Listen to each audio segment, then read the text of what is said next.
Welcome to Who Runs This Park, a podcast where you are invited into the hearts and stories of those who have committed their careers to the protection and preservation of our great national parks. Who Runs This Park aims to be a catalyst for inspiration, highlighting all that goes into managing our national parks and building a sense of appreciation for the invaluable beauty, diversity, and history of our protected lands.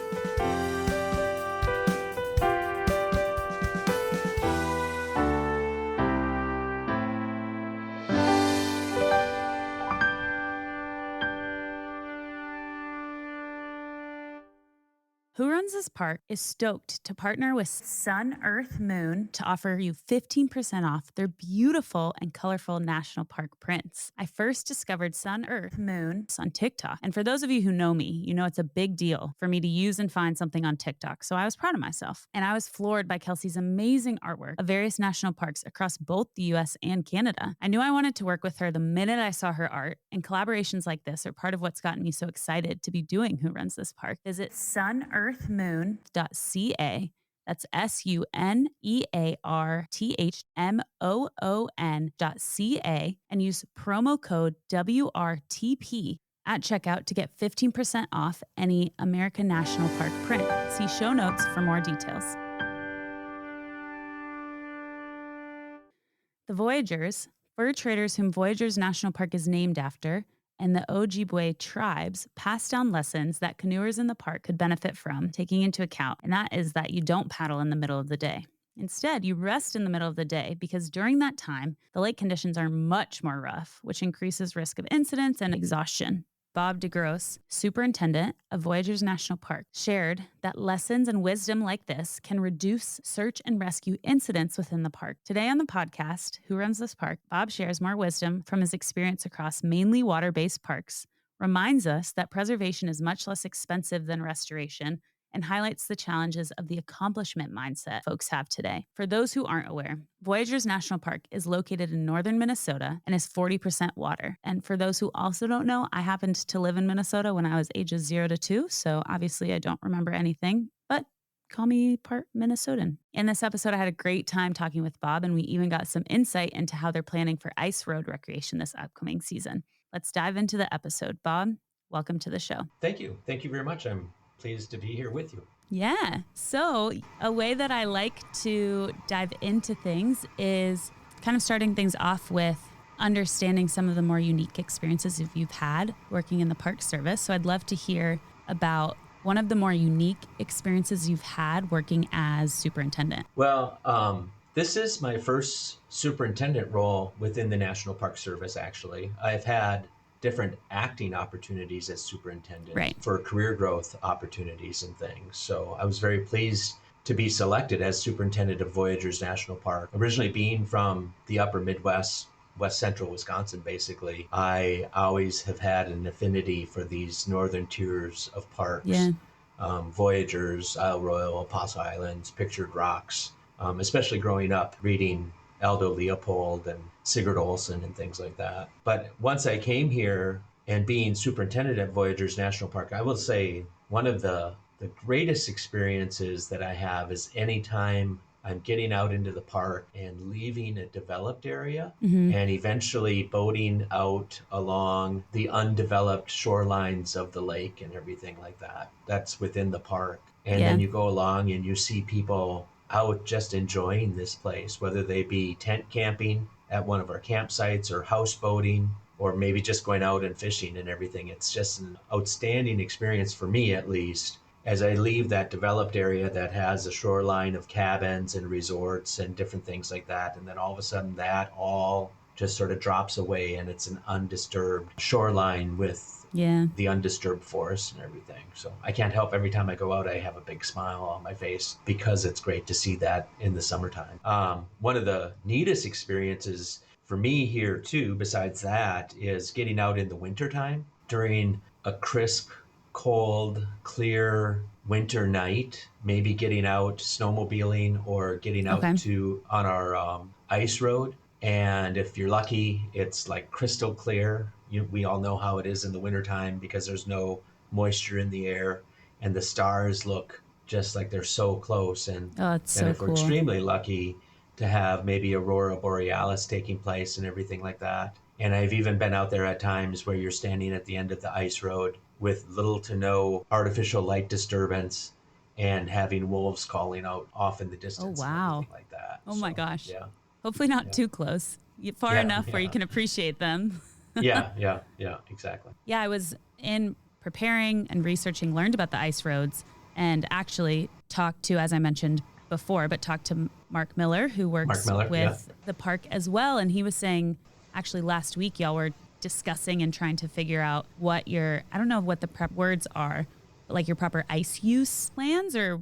Yeah, we're in the process of looking at what are the allowable uses on the frozen lake surfaces, given our responsibilities to be in line with federal regulation and everything like that. So, Oh, um, interesting. Just in terms of like identifying. thickness of the ice and stuff like No, in that. terms of different uses of different vehicles and things like that. So, Oh, we have a very unique situation here in northern Minnesota at this national park, and the fact that ice fishing is a big cultural activity here, and also just access for fishing is one of the responsibilities we have at the park and everything. And so, just balancing how do we allow for that? How do we allow for people to get out onto the frozen lake surfaces to have that opportunity? So, okay, I see. Yes, so yeah. that I was learning that Voyageurs is the only park in the lower 48 and really kind of even including Alaska that has recreation over the lakes, right? It is the only park that I can find that has this long-standing tradition of winter recreational activities like this, like Okay. getting out to do ice fishing and things like that. Now, other areas have ice fishing, Right, of course. but it's just not as popular a sport. Where here, it's a very big part of our culture in terms of getting out and enjoying the winter and things. So, yeah. So with I have not been ice fishing yet. My parents when I was ages like 5 months to 2 years lived in Minnesota. And so Oh, yeah. they would go ice fishing in the winter, but obviously I was too young to remember and probably Yeah. too young to attend. But when people are going out on Voyageurs, are they actually cutting the circles in the ice or is that something that like you hire a guide to help you with? You can use one of our commercial operators that Okay. provide winter ice fishing opportunities, or there's a lot of people who are just familiar with the activity who go out on their own and either sit on a bucket and drill a hole into the ice to go fishing, or take their own ice shelters out there, their Oh fishing yeah. shelters out there. It's an interesting aspect of the culture of the upper Midwest in terms of this long-standing tradition of ice fishing and things like that, which I believe even started with the Ojibwe and other native cultures that were in this area, and are still in this area, of course. They, I think, probably introduced a lot of Europeans to the concept of ice fishing. Yeah, that's cool. So going to the like Northern Lights or the aurora borealis, Or yeah, what is it? aurora Aurora borealis. Yeah, borealis. Thank I you. was like, we Yeah, just said it. yeah, aurora borealis, northern lights. Yes. Is that how predictable is that? Like, is it something that you can guaranteed see each winter season, or is it? No, it's not predictable. I mean, I should say it's not. It's becoming much more easy to track its predictability. I think there are a number Okay, of apps out there. right. And of course, there's scientists out there that are constantly looking at the solar activity because of aurora borealis is caused because of solar flares that are projected from the sun. And then Right. that energy, as it hits our atmosphere, creates the aurora borealis and everything like that. So I know I use an app called Aurora, and that allows me, it gives me an idea over the next 3 to 5 days what the potential activity is. And then, of Okay. course, you have to hope that when that activity is taking place, that That we it's have clear clear. skies and Right. everything. But it's summer, it's any time of the year. It's not only during the winter. The reason why it seems to be more prevalent during the winter time is because, of course, our nights are much Longer and longer darker. here. Yeah, I mean, so our nights are much longer. We have more potential for clear, cold nights and things, like I said. But you can see it Right. in the summertime too. But when it gets dark at 10:30, it's hard to stay To up that stay late up to and yeah. have it get dark enough. Yeah, it always seems like when they're the most active, it's like at 2 or 3 o'clock in the morning and everything. So, Yeah. but I mean, I think most people would say they love stargazing, but I Yeah. find myself when I've gone backpacking or camping and am in a place where you can enjoy the stars, it's like from a day of backpacking, you're exhausted Oh, at yeah. like 8 p.m. And so then Yeah. I'm like, it's always that debate of I'm like, well, maybe I'll just like have to wake up in the middle of the night to pee and then I'll see the stars. I'm like, I'm a little too Yeah. Yeah. tired to try and Yeah. wait for the stars to come out.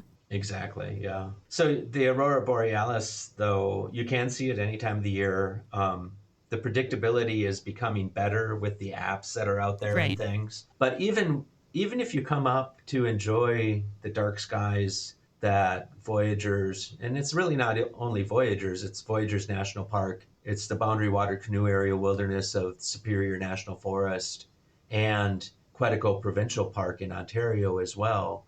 Okay. All three of us received our dark sky certification back That's at the same awesome. time in 2022, if I'm not mistaken, or 21. But yeah, this whole northeast region of Minnesota and northwestern Ontario, thankfully we have very little light pollution here, and getting out to enjoy the dark sky is an opportunity that is there for everyone to enjoy. So Yeah, that's cool.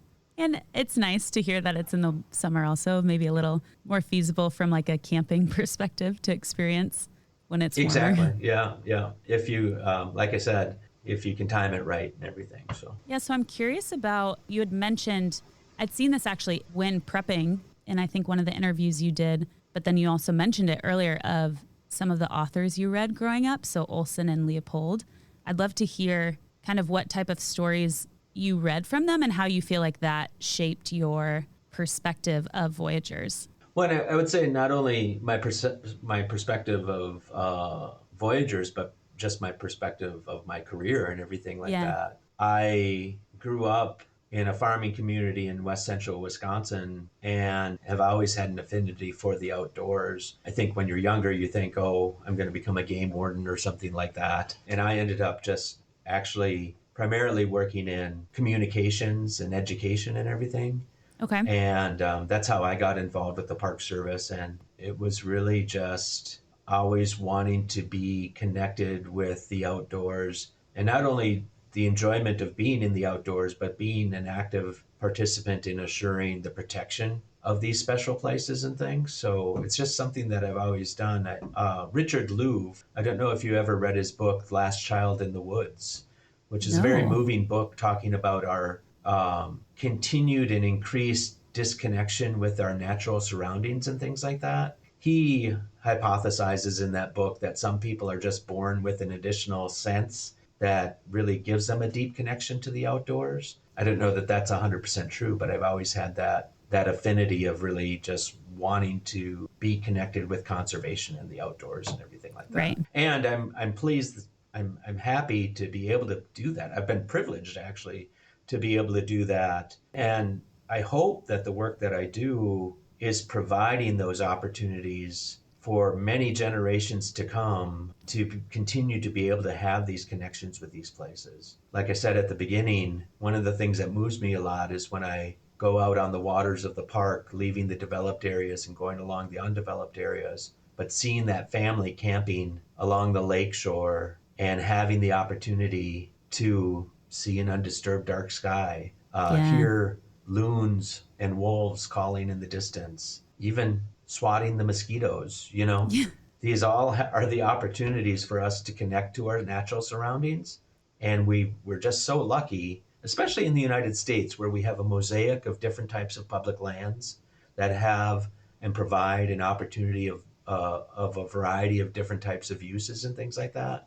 We're blessed in the United Yeah. States for having that opportunity. So Yeah, definitely. The saying how you feel passionate about seeing people experiencing nature and then also hoping to preserve it for years to come. In preparation, I learned about the Voyageurs Classroom Initiative, which yeah, I'd love to hear about your involvement with that. But for folks who aren't familiar with that, it's my understanding based on what I read, and you can obviously chime in and add, is it's through the Voyageurs Conservancy, but it essentially enables and offers engaging opportunities for students to connect to Minnesota's national park through different like hands-on learning experiences. Exactly. The Voyageurs Conservancy is our philanthropic partner Right. here at Voyageurs National Park. And working with them, they were successful in actually getting funding through the state, through the Legislative and Citizen Council on Minnesota's Natural Resources, which is commonly in the state called LCCMR. And those are funds basically that are generated through revenues from sale of lottery tickets, if I'm not mistaken. Oh, cool. Yeah, and so Voyageurs Conservancy, LCCMR, and the National Park Service have been able to garner those funds and implement our Voyageurs Classroom program. And it Okay. basically, the purpose of the classroom program is multiple. One is to definitely provide opportunities for the local rural communities closely associated with the park to get out into the park and learn about the history of this special area. But we also look at opportunities to bring people from different urban developed areas within the state of Minnesota. And we're looking at ways to do virtual learning opportunities so everyone from all over the country, or Oh, maybe cool. many different parts of the world, can participate in activities as well and everything like that. Not only do we talk about the dark sky a lot, but we also talk about the history of voyagers in this area. And that was, of course, during the fur trade era Hmm. of the 16, 17, and early 1800s, when the first Europeans were traveling through this area, making connection with the different native cultures, primarily Ojibwe and Dakota and things like that. And the two cultures integrating with each other in some way so that the Europeans had an understanding of where to go and what to do to build the fur trade, which of course was Right. an unfortunate consumptive use, but it's part of our history and everything like Right. that. But one of the purposes for Voyageurs National Park is to maintain a view shed, a landscape reminiscent to what the voyagers would have experienced as they were traveling through this area as the first Europeans moving into the heart of the North American continent and everything. Right. So And the fur trade, was it mainly beavers or were there other? it was mainly beaver. There were other Right. there were other fur-bearing mammals that were collected as well. Pretty much anything that had a decent fur, everything: wolves, fox, otter. But beaver was the primary mammal that was being sought after. Okay. Unfortunately, to the point where it was almost decimated in many places in North America. Matter of fact, I think it may Oh, have been wow. decimated completely in different areas of North America. Here, though, in northern Minnesota, we're lucky to still continue to have a strong population of beaver, like we do a strong population of wolves. Matter of fact, Okay. one of the unique things that I always like to say about Voyageurs National Park is that we are the only national park in the lower 48 states where wolves were never extirpated from our ecology. We've always had a native Really? population of wolves here, and we have never had to reintroduce them or anything like that, Right. like they had to in Yellowstone or like they have challenges at Isle Royal and things like that. Okay. I think that was a part of your experience, wasn't it? Was it with Isle Royale Isle Range? Royal, we have worked with Isle Royal in terms of their wolf reintroduction project that's been taking place over the last couple of years and everything. So I know we've worked with them closely to assure that that project's a success and everything. So So, what does that look like? Because at the end of the day, it's a natural, there's not fences around the national park. So, no. how are you reintroducing wolves to an area?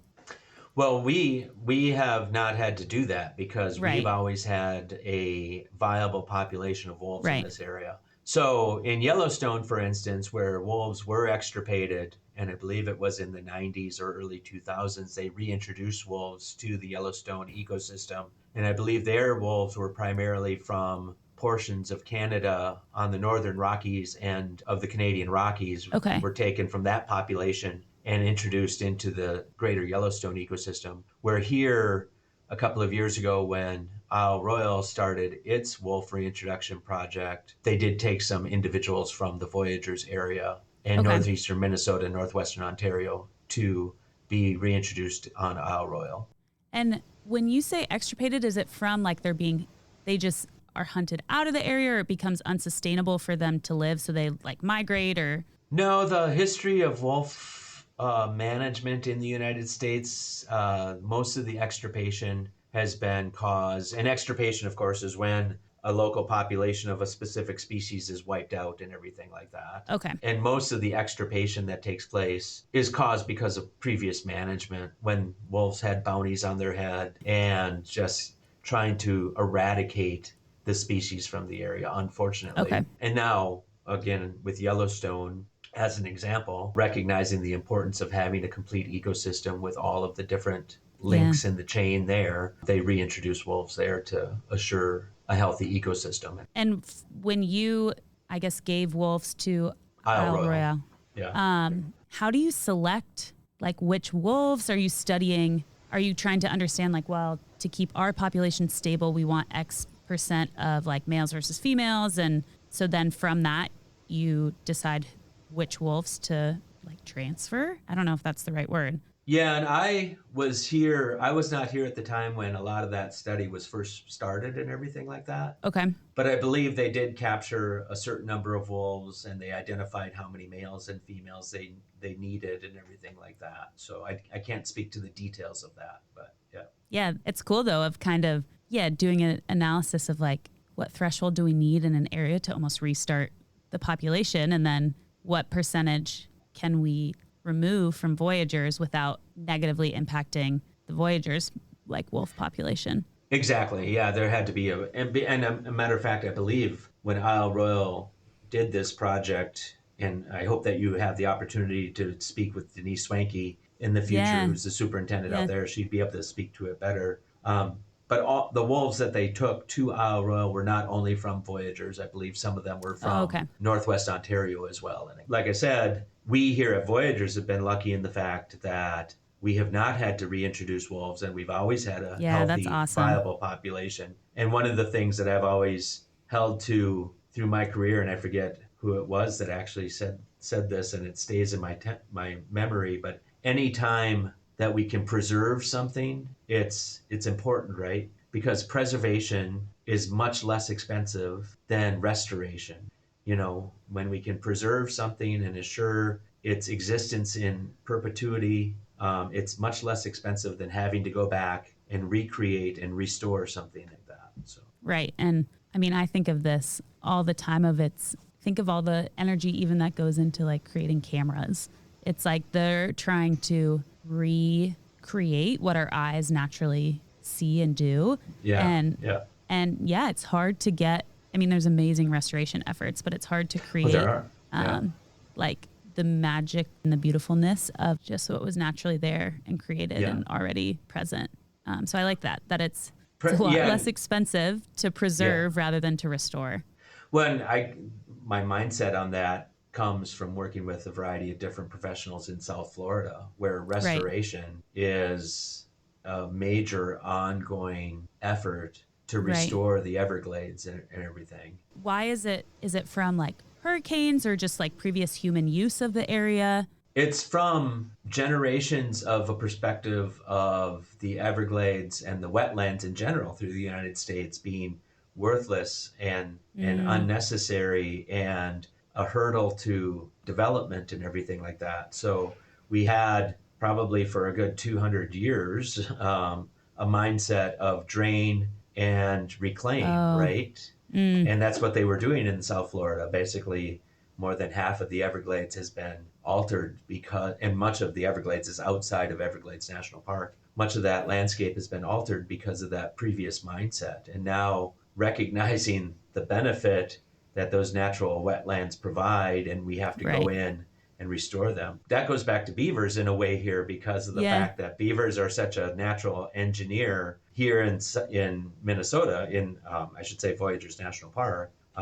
Thankfully, we have a nice mosaic of wetlands and uplands in part because of the way the beavers have engineered the terrain and have created that's cool. ponds and wetlands in certain areas and things. So, yeah. And I believe, because you'd served a good amount of time in South Florida, but another thing I learned in preparation was that Big Cypress National Preserve is would you say, extending the landscape of the Everglades and kind of protecting them in a sense? It is. I'll probably get these dates wrong and everything. If I'm not mistaken, Everglades National Park was dedicated in the 1940s, if I'm not mistaken, and Let's see, I then can in look it the up. 1970s. I'm almost positive it was, but yeah, double check. And then in the 1970s, recognizing that there were more areas to be protected to assure the continuity of the ecosystem in South Florida, Congress took the effort to create Big Cypress National Preserve and everything. Okay. And so, yes, they are right adjacent to each other. A little background on my career. Yeah, no, please. I, I was going to go yeah, into I know. that. So you took the words out of my mouth. Love it. Yeah, so I started working seasonally with the National Park Service in 1989 Okay. at Mammoth Cave National Park. And I worked at Mammoth Cave pretty much for 5 seasons during the summer months from 1989 to 1993. And then in the summer of 1994, I got my first permanent position working out of Everglades National Park. Which, And what I've learned, getting a uh, permanent position is a big deal. Like, that's not anything to, it's a big thing to celebrate. oh, and like I said, I've been extremely privileged, and I am just very honored and humbled by the career opportunities that I've had and everything. So, and I hope, like I said, through my career, I truly believe that I work for a outstanding agency that has an outstanding mission. I've had the benefit and privilege of working in some of the best places in the country, Yeah. and I really do truly hope that I have made not just an impact, but a positive impact in what I've done through my career and everything. Yeah. And Yeah. so I worked at Everglades from 1994 to 2008. And then in 2008, I went to work, I'm sorry, not 2003. Okay. 2003 is when I went to Big Cypress. And then in Okay. 2016 is when I came here to Voyageurs. So, yeah, being again from the upper Midwest, I went to Florida thinking I'll just stay there for a year or two. But then I went down there and ended up staying for about 23 years and everything. Yeah. So, yeah, You're like, it was oh, truly a little a bit beautiful longer, place. but it works. Yeah. And you also had an acting superintendency at Biscayne National Park, correct? Yeah, I've acted as superintendent both at Big Cypress, Biscayne, Canaveral National Okay. Seashore. I've actually had the privilege of working in all four of the South Florida national parks: That's cool. Everglades, Big Cypress, Biscayne, and I've had an opportunity to work at Dry Tortugas National Park as well, Oh, which is nice. located 70 miles west of Key West, Florida. Yeah, something that when researching your background, I thought was really cool was because then moving to Voyageurs, like how so much of the parks that you manage are integrated, either they're wetlands or they're Mm-hmm. like higher percentage of land than, or sorry, higher percentage of water than land. Or the fact that water is such an integral resource to them and everything like that, you know. Yeah, And it's sort of unique because both in Everglades and here at Voyageurs National Park, the parks are more at the bottom of the watersheds rather than the top of the watersheds. Rocky Mountains Oh, National Park, interesting. for instance, is high up in the mountains and is the Right. top of the watershed, right? Where Everglades National Park is the bottom of the Everglades watershed that flows from Orlando down to the Gulf of Mexico. Oh, interesting. And here at Voyageurs, we are also sort of the bottom of the watershed because the watershed actually starts to the east of us. And we're lucky, though, here at Voyageurs that the water that flows into Voyageurs National Park is coming from the Boundary Water Canoe Area Wilderness. So for the most part, it is protected in wilderness type of setting to assure its quality. Yeah, so what is it? I guess what are the implications of a place being at the bottom of a watershed? What does that mean? Well, everything that your neighbors throw in the water upstream You get, yeah, eventually comes down to you. Yeah. yeah, that's fair.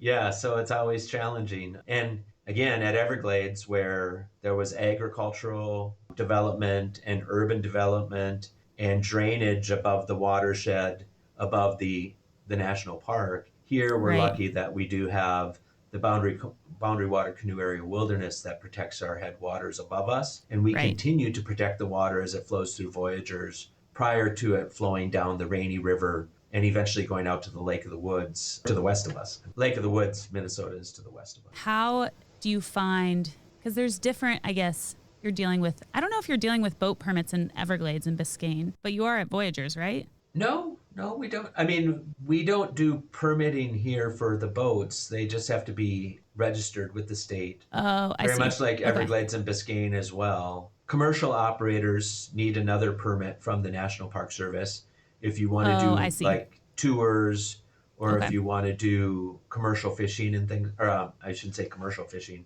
if you want to be a fishing guide for visitors and things like that. Right. Right. Are there fish?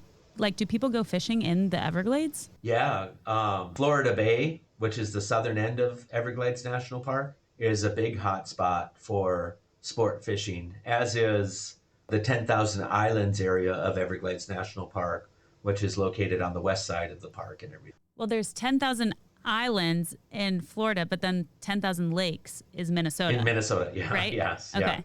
Yeah, there's a lot of similarities because even there is. like there's not a ton of, or I'm learning more about all the national park sites within the US, but I wouldn't say sport fishing is like the main draw of a lot of the, like of Yellowstone or of Grand No, Tetons no. or, Grand Canyon. So it's cool that the parks that you work at have, I mean, even to say like they're both at the bottom of the watershed, their ecosystem is really reliant on waters and On water, marshlands, yeah, yeah. recreation activities. Like, it's just cool because I feel like when I think of Voyageurs and then when I think of Everglades and the other parks within South Florida, I'm thinking primarily of the weather. And so them being similar in my mind, I probably would never, without doing this interview and researching, have put them together. But Water it's is cool. definitely, yeah, water is definitely a key resource to, you're right. Water has been a key resource to all the parks that I've worked in for the most part. Even Mammoth Cave, that depends upon quality water running through the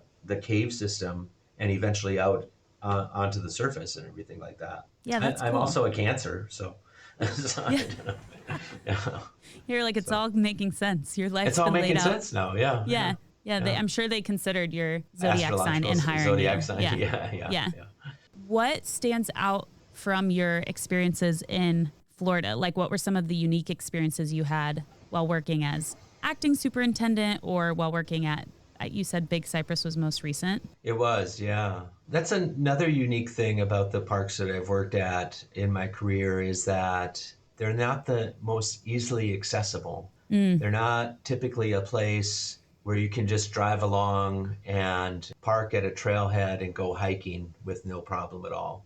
Right. You're at Voyageurs, which is 40% water. You really need a boat to go out and explore and Right. connect with Voyageurs. In South Florida, the best way to connect with the Everglades was to go walking right out into it. And that is not a thing that many people felt comfortable with. So quite often going out with a park ranger to have that experience helped people to overcome that hurdle of getting out into a ecosystem that was very unfamiliar and uncomfortable in a variety of different ways and things. Why do you think that is compared to, like, do you think people felt more hesitant to do that in the Everglades versus like a mountainous national park? Yeah, and I would say the reason why is because the abundance of alligators, you know. Yeah.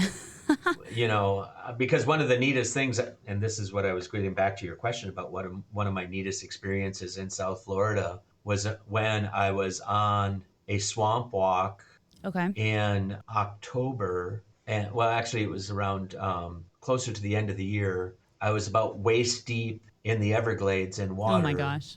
Whew. And while I was there, all of a sudden, an alligator Oh about my. 500 feet from me started bellowing, What is and then what is that? Is that them like, is that the calling sound they back make? to each other. Oh my God.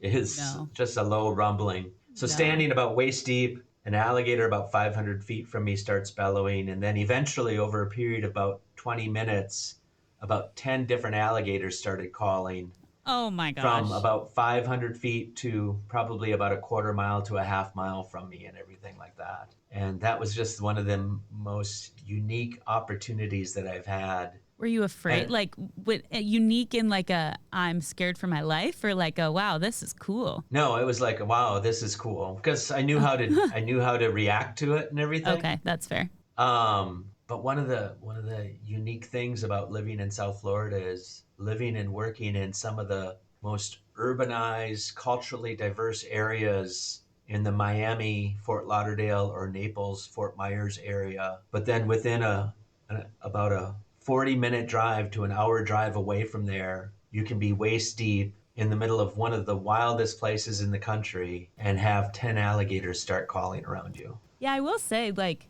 I would be more nervous, I think, to go wading in a swamp Oh, than sure. like hiking on a really intense or like having to scramble on, like do a rock scramble in the Yeah. mountains. It's not a habitat that we are used to. So, yeah. Yeah. So when you're wading in this water, are you wearing like the water resistant things No, or you're just no, the best way to go is just to have a pair of tie up boots that you're okay with probably trashing getting after wet? you're done. Yeah. Yeah. But yeah, that's the best way to go, and just wade in your pants and everything like that. So yeah. So what is the appropriate response? You know, you'd said like you knew what to do in the situation with the alligators. Like what do you do if you are, I don't know, Make sure that interacting when with I an start alligator? walking away, that I'm walking away from the sound rather than towards it. So yeah, Okay.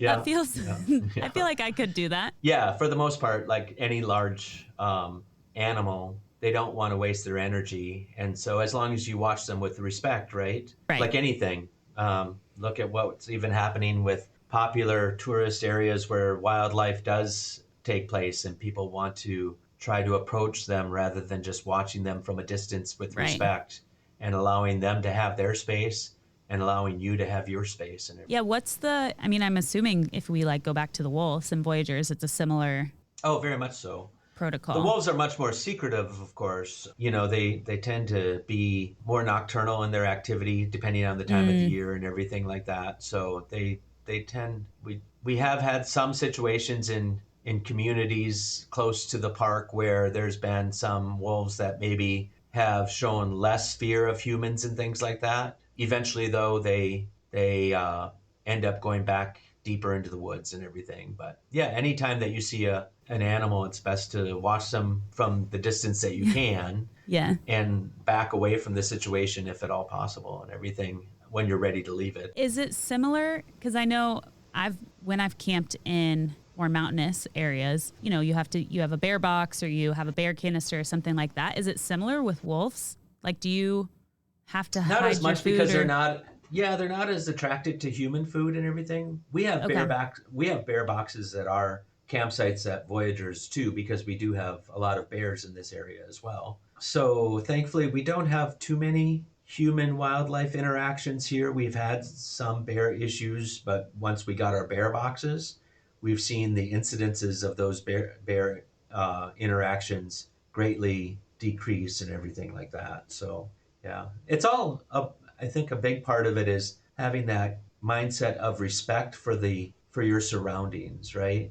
Having a respect for and conditional awareness too, right? Right. Conditional, you know, having an understanding of your surroundings not only for your safety but for the respect for the place that you're in as well. So, Yeah, that's fair. How would you, when I've been researching national parks and talking to different superintendents, I've learned a lot about the variety of skill sets that a lot of the like park rangers have to have. And, you know, sometimes there's EMS training, or if you're doing like on the search and rescue team and stuff like that. How do maybe like search and rescue efforts look, or how have they looked different between the South Florida parks and then in Voyagers? I'm assuming that's something you oversee, right? yeah. So as a superintendent, we have five main function areas typically that we oversee in the management of the park. Of course, there's Okay. the administration and business services aspect. There's the facilities, the maintenance aspect. Right. There's education and partnership and outreach type of aspect that we call interpretation usually. Natural and cultural resource management, the preservation of our resources, and then visitor and resource protection and fire management is usually under visitor and resource protection as well. And visitor and resource protection is the branch that tends to deal with search and rescue incidents and things. I Okay. will say it's interesting, though we do have about 5 to 10 search and rescue incidents every year, maybe because of boats being what I usually say dead on the water, which is basically they Oh, like have out of gas? mechanical problems of whatever type and everything Mm, like that that need assistance to be towed in. Hikers being lost, turned around, and everything like that. That you know you need to go out and search for them and help them back in. Those are a lot of the ones. Injuries of people maybe hiking or camping or boating and different things like that. Thankfully, one of the unique things about water-based parks, actually, and this is because of the rule of the water, is that if you are in distress, it's the responsibility of other boaters within a nearby proximity that are aware of that to assist you. So you Oh, don't really? always necessarily depend upon calling 911 or getting the park service to assist you. If somebody sees you out on the water and you have some way indicated you are in Like a distress, sign of distress. yeah, usually by waving your Yeah. hands and everything like that, it's other boaters' responsibility because of the rule of the water to go and assist in the manner that they can and everything like that. Oh, I didn't know that. Yeah, so it's sort of interesting in water-based parks that a lot of the rescue help is done because of mariners helping each other out and everything like that. But we That's do get cool. called in And every once in a while because of severe situations. yeah, I mean, I think unfortunately, it's a part of, I mean, even if you're in an urban setting, the rescue team, people get called in for severe situations, but I think there are inherent risks of being in the backcountry and Oh, sure. Yeah. being far, not having service or, I was going to say, a lot of times in places where I've worked and places where you've visited, you don't always have the luxury of having your cell phone service and no. everything like that. Yeah. Oh my So, gosh, yeah. My sister and I, we were in Mount Rainier because she lives up in mhm. Seattle, Yeah. and we did a short backcountry trip, and it felt like one of those situations where I was like, man, it's definitely a learning experience, and we were in that moment like nothing happened, but we were lucky in a sense because there had been wildfire smoke Oh, from the Cascade, so it wasn't actually in Mount Rainier. But yeah. what we realized is we didn't have cell service, and the smoke was coming in, and we kind of had this moment of we're like, how are we supposed to, like, at what point would we know that we're in danger and need to evacuate? And so it kind of just gave us another experience of, I was like, okay, I need to be better prepared in this area if I'm going into the backcountry, because thankfully we were fine and it wasn't, it wasn't anywhere close to us, but it was very humbling if I was like, man, we would have no idea at what point until like, maybe I read after, maybe there are sometimes park rangers will do like actually like helicopter to different sites and tell people to evacuate or something like that. Yeah. Or a hasty, quick go around to try to get the word out. But that goes back Yeah. to the situational awareness and everything. I think a lot of times we get in our mind this concept that I'm going out for the day to do A, B, C, and D, and I have to do A, B, C, and D, whatever that Hmm. is. Hike this Right. trail to get to this waterfall to do this. There's whenever you're dealing with nature, though, you have to have your situational awareness, I know. and your plans might have to change, right? Yeah. And even though you might want to do that 6 mile hike to get to XYZ waterfall, when that smoke comes in, you might have to just say, no, I'm not going to be able to do it today. Enjoy the fact that I was able to get out to the point that I could. Yeah. But I think nowadays we have this mindset that we have this list of accomplishments that we want to do. And if we don't do it, that it's a failure.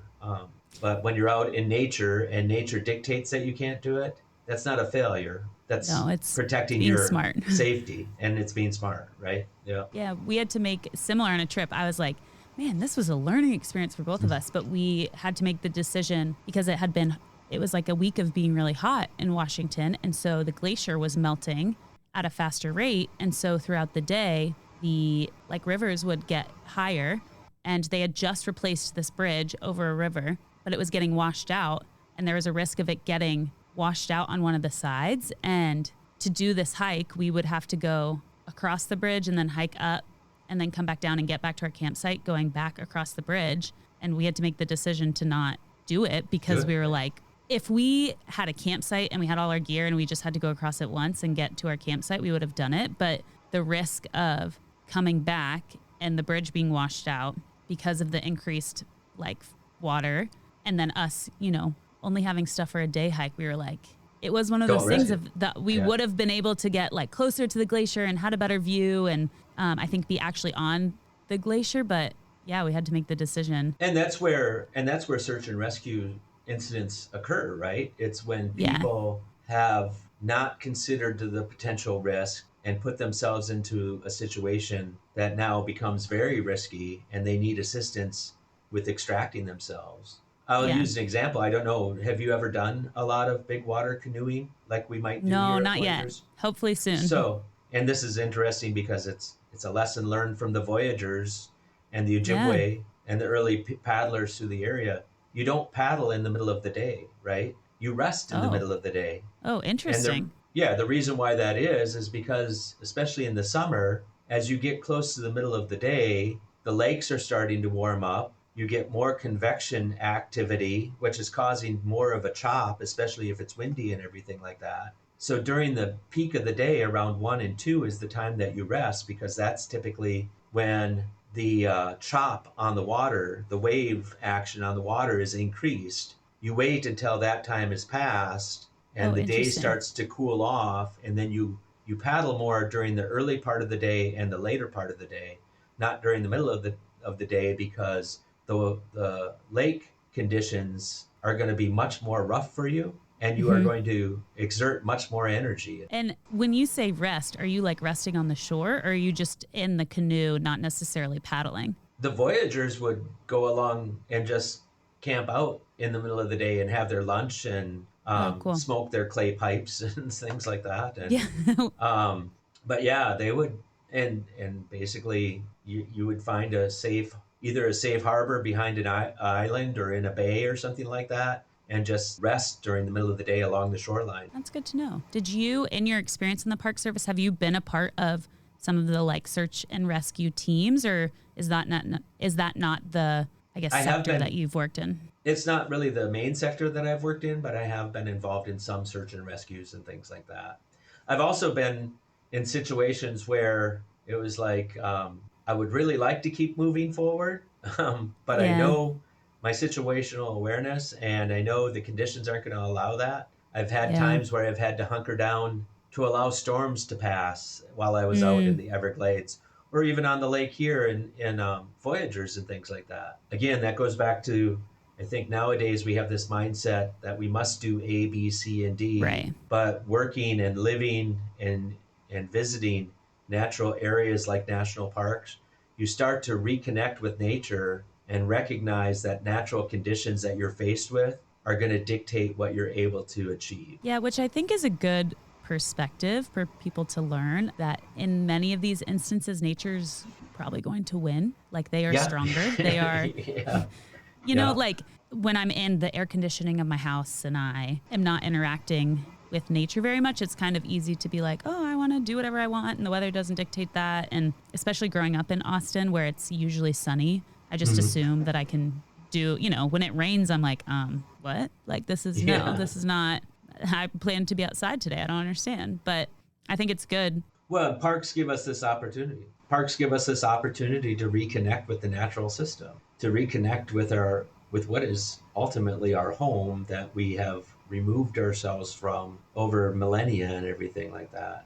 And it gives us the opportunity to test ourselves, which Yeah. is a good opportunity, but you have to recognize that nature is going to dictate what you can achieve. When in the South Florida locations you worked at, are there camping opportunities there? Like, have you been out in the, I don't know if it would be considered the backcountry. Yeah, actually, there's a variety of different camping opportunities. I know one of the more popular ones actually is the wilderness canoe route that goes, I forget how long it is, but it goes from Everglades City, which is the northwest entrance of Everglades National Park, Okay. down to Flamingo, which is the southernmost land area of Everglades National Park. Oh, And so there's a canoe trail that you can canoe or boat because motorboats are allowed on it as well. okay. And there's actually land campsites.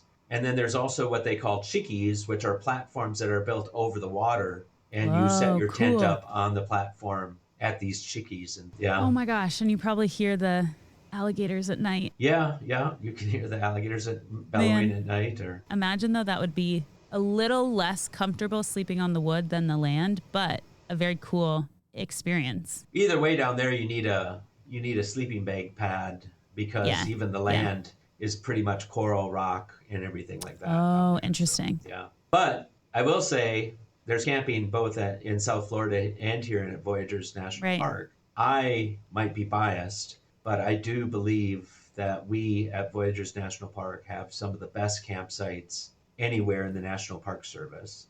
We Yeah, have that's what about I've heard. 150, yeah, we have about 150 campsites spread out through the 218,000 acres of Voyageurs National Park. Cool. And each one of them is a lakefront campsite and everything. So Yeah, not too the shabby. facilities team here have done an outstanding job on siting where these campsites will be and maintaining them and everything. And are a lot of these, I guess, what percentage of these campsites are accessible? Are most of them accessible by boat only? All of them are only accessible by some type of watercraft and everything. Okay, So so either canoeing or a you can motorboat. canoe, you can use a motorboat. We have some commercial operators that will actually take you out to your campsite and everything like that. Oh, nice. That's So awesome. yeah, there's a variety of different opportunities to get out there. And I know that in actually talking to Mark earlier, I learned that y'all, I don't know, I think it was last year or maybe 2 years ago, had pretty substantial flooding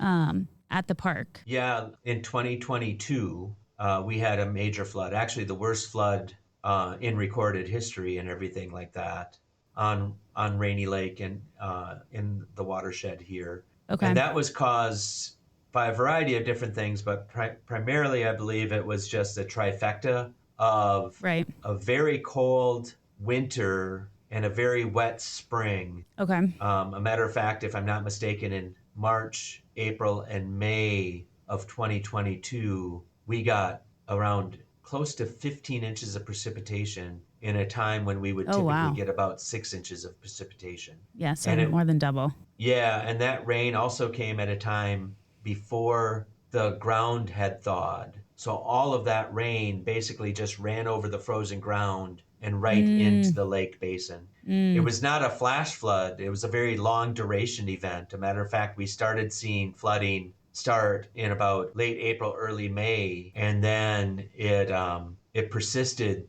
until about August and everything like that. So it was a Wow. very Oh my gosh. long duration event for us. So How did you, I mean, I'm curious on that on two folds of how does that, the first is what was it like responding to that? And then the second question is given that and just, the concern of more weather related things happening in the different parks, what are some like conservation initiatives that the park is working on going forward? well, I know. So yeah, the likelihood of us seeing more events like this is probably increasing with climate change, right? Right, right, So how do we prepare ourselves for that? How do we assure that our infrastructure is sustainable given the likelihood of more events like that taking place? So that's something that we have to be mindful of as we upgrade or change any infrastructure or implement any new infrastructure. What are the right. new normals in terms of flooding activity and things like that? Yeah.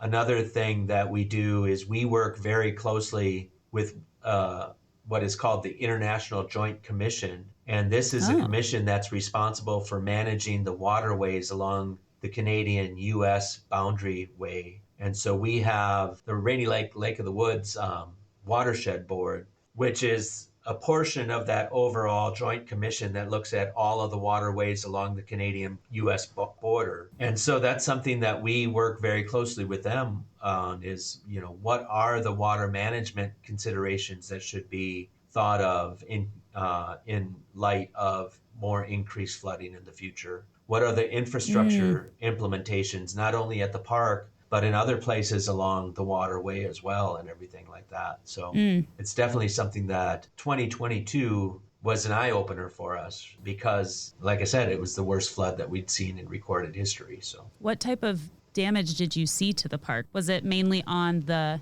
I guess, the shorelines? yeah, the infrastructure damage was to a lot of our docks, a lot of our Okay. seawalls, our campsites that were lower in elevation, which means that we have to, when we site a campsite, that we make sure that we put it above that 2022 line so that Right. we know it won't be impacted in the future. On the natural system, a big thing that we're going to see over the next, from 2022 to about 2027 is how is it going to change or how has it impacted the vegetation along the shoreline? we probably won't see it immediately. Right.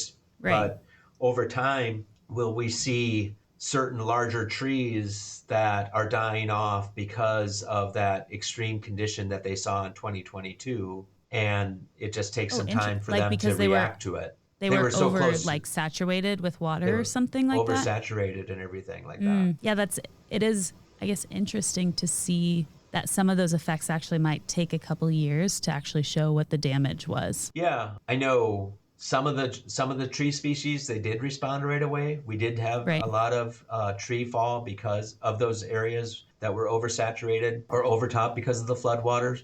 But some of the tree species will be slower to respond and everything. Were any like animal populations affected or? Not, I mean, I think in the short term they were and everything like that. Obviously, some of Right. those beaver ponds that are created were probably impacted. And maybe, did the flood cause breakouts on some of their dams, their long-standing dams that will cause them to move to different areas and things like that. Yeah. But in terms of immediate, more than anything, probably fish species, right? And Yeah. different aquatic species were impacted more directly Right. than a Right. lot of different mammals that are more terrestrial. I wanted to thank you for your time today and just getting to know the park and you a little bit more in a way that I like to kind of wrap up conversations. I know we've talked about Voyageurs a good bit, but as a final thought, what is something that you wish everyone knew about Voyageurs National Park, regardless if they have or haven't been? That the woods and waters of Voyageurs National Park provide a great